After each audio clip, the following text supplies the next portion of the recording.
দেখবেন তাদের পেজ কিংবা জনাব আরাফাতের পেজে কয়েকদিন পর পরই, দু একদিন পর পরই বা কখনো কখনো একদিন পরই তার অডিও বক্তব্য সামনে আসছে। গতানুগতিক যেসব কথাবার্তা বলেন সেই ধরনের কথাবার্তাই আছে, হুমকি ধামকি আছে, গলা সম্ভবত খানিকটা বেশি চড়েছে। কেউ কেউ এটাকে খুব কনফিডেন্ট বলে মনে করতে পারেন, আমার আবার ভিন্ন ইন্টারপ্রিটেশন আছে। আমার খুব ভালো লাগছে, আমি তখন তার বক্তব্য শুনি। আমি এই ভিডিওটা করার আগে যেহেতু ফেসবুকে তার একটা বক্তব্য ছড়িয়ে পড়েছিল তিনি ময়লা সাফ করবেন, কিটা বলতে কি বুঝিয়েছেন সেই জায়গায় আসবো। তারপর আমি ঢুকে কয়েকটা বক্তব্য একটু ভালোভাবে শুনলাম এবং আমি প্রায় বলি আমি অন্য ধরনের আনন্দ বোধ করি। প্রবল পরাক্রমশালী এক স্বৈরাচার তার মিথ্যা ফালতু আস্ফালন শোনার চেয়ে ভালো বিনোদন আসলে আর কিছু হয় না। তার এই বক্তব্যের ব্যাপার নিয়ে কথা বলবো, একই সাথে তার এই বক্তব্য সূত্রে ভারতের আহাম্মকি নিয়েও কথা বলতে চাই।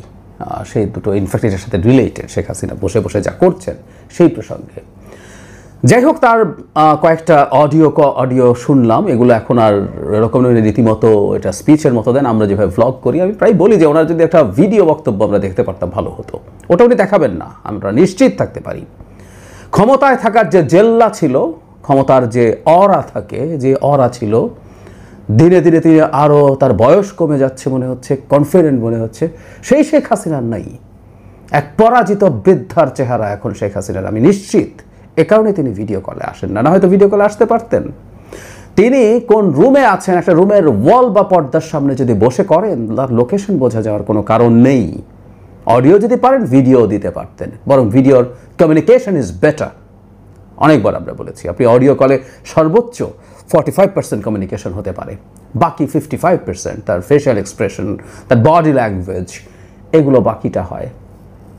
উনি বেটার কমিউনিকেট করতে চাইলে ভিডিও কল করার কথা ছিল, করছেন না, কারণ ওনার ওই চেহারা দেখার জায়গায় নাই। শিওর আমরা হতে পারি। যাই হোক, এবার যিনি যা করছেন, যা করেন বরাবরের মতো, কিছু হুমকি বেশি আছে সেটা নিয়ে পরে আসছি। ডক্টর ইউনূসের তীব্র সমালোচনা করেছেন।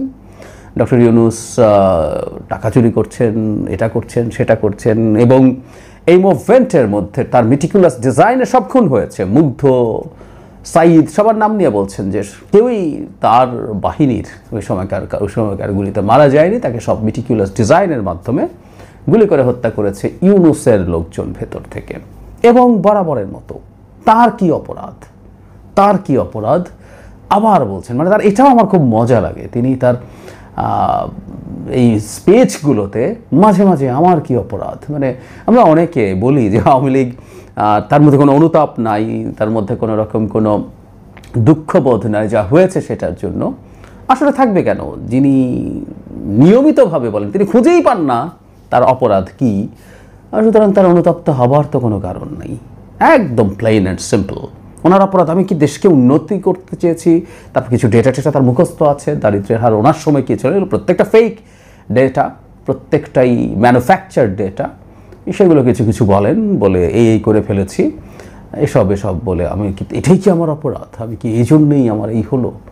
আর ইউনূস এসে এটা করছে, ওটা করছে, খুব স্বাভাবিক। আমি প্রায় বলি, শেখ হাসিনা কাটা খায় নুনের ছিটা। শেখ হাসিনার পতনের পর ডক্টর ইউনূস না আসলে সম্ভবত ওই নুনের ছিটাটা হতো না। এটাও দারুণ এনজয়েবল, এই নুনের ছিটাটাও হলো অসাধারণ। এটা অন্য কেউ দায়িত্ব নিলেই কাটা খায় আর নুনের ছিটাটা হতো না।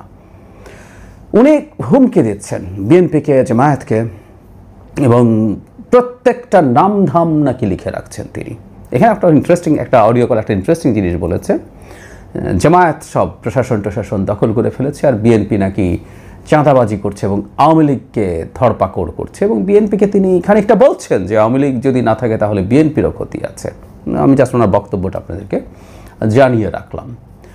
কিন্তু উনি বলছেন একটা সময় তিনি জেলে থেকে বিরাট উন্নয়নের লিস্ট নাকি করেছেন, এটা করবেন, ওটা করবেন, রূপকল্প 2021 ইত্যাদি।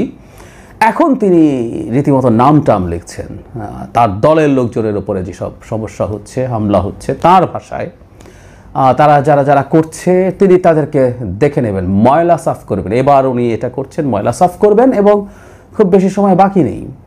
একটা অডিওতে তিনি দেশবাসীকে রুখে দাঁড়াতে বলছেন। তার দলের লোকজনই রুখে দাঁড়াচ্ছে না, দেশবাসী রুখে দাঁড়াবে। যাই হোক, উনি বলছেন এবং ডক্টর ইউনূসের যে অপশাসন, সেই অপশাসনের বিরুদ্ধে সবাইকে একত্র হয়ে দাঁড়ানোর আহ্বান জানাচ্ছেন। এখন দেশবাসী টাসি বলেন, এগুলো আমাদের দেশের পলিটিক্যাল লিডারদের এক ধরনের টেন্ডেন্সি আছে, কিন্তু শেখ হাসিনা আসলে কথা বলছেন কেন? তার গলার স্বর আরেকটু চড়ছে, আরেকটু উঁচু হচ্ছে বলে আমি যেহেতু 5 আগস্টের পরবর্তী সময় থেকে অনেক ক্ষেত্রে তার এই ধরনের বক্তব্য শোনার চেষ্টা করেছি, আমার মনে হলো যেটা স্বর চড়াচ্ছেন। এই যে আমি শুরুতে আবার বলছিলাম যে তারা এগুলো চলুক, আবার আমার ভালো লাগছে। আসলে শেখ হাসিনাও জানেন যে তার এটুকু তার বোঝার জ্ঞান থাকার কথা যে তার এই ধরনের বক্তব্য দিনের শেষে এই যে যার জনগণ, সাধারণ জনগণ যারা নন আওয়ামী লীগার, তাদেরকে ক্ষুব্ধ করে, তাদের ঘৃণাবোধ তৈরি করে, তাদের ক্রোধ তৈরি করে, কোনো সন্দেহ নেই। এই জন্য বলছি এগুলো চলুক, যেগুলো শেখ হাসিনা যতদিন করবেন, শেখ হাসিনা আবারও মানুষের সামনে তার সেই নোংরা মুখ যত বেশি খুলবেন, তত বেশি তিনি ঘৃণিত হতে থাকবেন এবং আমাদের ভেতরে শেখ হাসিনার প্রতি যে তীব্র ক্রোধ এবং ঘৃণা ছিল সেটা উস্কে যেতে থাকবে। সেই কারণে আমি বলছি আই লাইক দ্যাট। একটা মানুষ যখন এই বিভৎসতার পর দাবি করেন, তিনি কিছুই করেননি, প্রত্যেকটা ডক্টর ইউনূসের মিটিকুলাস প্ল্যানের পার্ট হয়ে এসব হয়েছে, এই বিভৎসতম মিথ্যাচার মানুষকে কতটা ক্ষুব্ধ করতে পারে নিশ্চয়ই আমরা বুঝতে পারি। That's fine. এই জন্য আমি বলছি শেখ হাসিনা কথা বলুন, কিন্তু শেখ হাসিনাও জানেন অন্যান্য মানুষজন এগুলোকে খুব একটা কিছু পাত্তা টাত্তা দেবে না, বরং উল্টো হতেও পারে। তিনি আসলে মূলত কথা বলছেন, আমি যেটা ধারণা করি, আওয়ামী লীগের লোকজনকে টার্গেট করে। তিনি যথেষ্ট পরিমাণ কথা যদি না বলেন, আওয়ামী লীগ কি টিকে থাকবে এবং আওয়ামী লীগের কেউ না কেউ আওয়ামী লীগের নেতৃত্ব নিয়ে একটা অন্য আওয়ামী লীগ বানিয়ে ফেলার চেষ্টা করে কিনা, এই ধরনের আলাপ তো একসময় ছিল, so called refined Awami League. আজ হোক কাল হোক, 1 বছর পরে হোক, 2 বছর পরে হোক, ইউ নেভার নো। কিন্তু তিনি এই কারণে চাইছেন যে তার এনগেজমেন্ট তৈরি করার জন্য তার দলের লোকজনের সাথে, কারণ তার এই বক্তব্য দিনের শেষে তার ক্ষতি করে। কিন্তু যখন এই ধরনের বক্তব্য তিনি নিয়ে হাজির হন, তার ধারণা, আমি জানি না তার দলের লোকজনও কতটা স্টুপিড, যে শেখ হাসিনার এই বক্তব্য শুনে মনে হবে যে উনি যে কোনো সময়, ওনার কিন্তু টোন এরকম, লিস্ট করছি, আসছি, দেখে নিচ্ছি, খেয়ে ফেলবো, মেরে ফেলবো।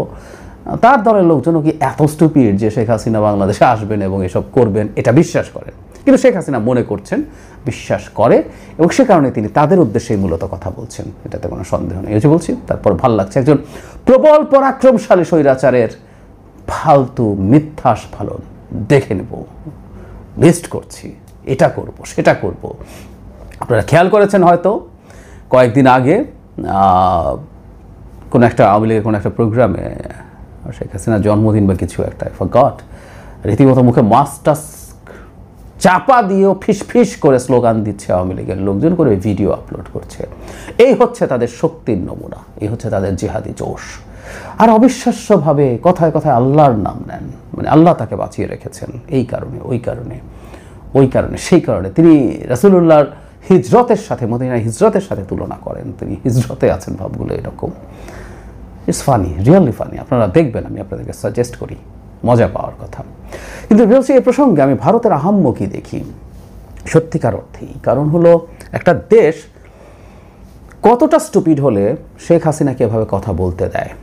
মানে বাংলাদেশের মানুষ ভারতের কৃতকর্মের জন্য, এটার জন্য এককভাবে ভারত দায়ী। কৃতকর্মের জন্য বাংলাদেশের মানুষ ভারতের উপরে ক্ষুব্ধ ছিল, ভারতের উপরে রাগ ক্ষোভ ঘৃণায় পরিণত হয়েছে। শেখ হাসিনা যত এই দেশের মানুষকে ক্ষতিগ্রস্ত করেছেন, অত্যাচার করেছেন, প্রত্যেকটার কাছে মানুষ কারণের সাথে মানুষ রাইটলি ভারতকে যুক্ত করেছেন।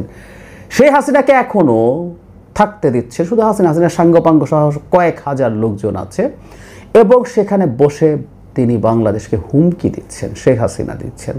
আমাদের প্রধান উপদেষ্টা যখন বলেছিলেন নরেন্দ্র মোদীকে যে মেহেদীকেও একই কথা বলেছেন, ডক্টর ইউনূস বলছেন আমি তো সোশ্যাল মিডিয়া নিয়ন্ত্রণ করতে পারি না। বাজে কথা। ভারত এই শর্ত দিলে শেখ হাসিনাকে মানতে হতো, কিন্তু ভারত চাইছে এই কাজটা হোক। সারপ্রাইজিং অনেকের কাছে লাগতে পারে, কিন্তু ভারত এই লেভেলের স্টুপিডিটি করছে। ভারত মনে করছে শেখ হাসিনাকে দিয়ে এসব বলিয়ে, এসব করিয়ে আমাদের উপরে চাপ রাখতে পারবে, এতে তার অর্জন হবে না, আসলেই হবে না। এবং এই দেশের মানুষকে আরও ক্ষুব্ধ করে তুলছে, আরও শত্রু বানাচ্ছে ভারত। বাংলাদেশের মানুষকে শত্রু বানিয়ে ভারতের আসলে কোনো লাভ নেই। তবে তারা হয়তো ভাবছে মানুষের মধ্যে চরমতম ভারত বিরোধিতা যদি শুরু হয়, চরমতম, এবং সেটাকে যদি এক ধরনের হিন্দু বিরোধিতায় তারা কনভার্ট করতে পারে, তাদের রাজনীতির সুবিধা হবে হয়তোবা। ঠিক আছে, তাদের কৃতজ্ঞতা থাকতে পারে, তাকে তারা রাখতে পারে, এইটুকু পর্যন্ত ঠিক আছে।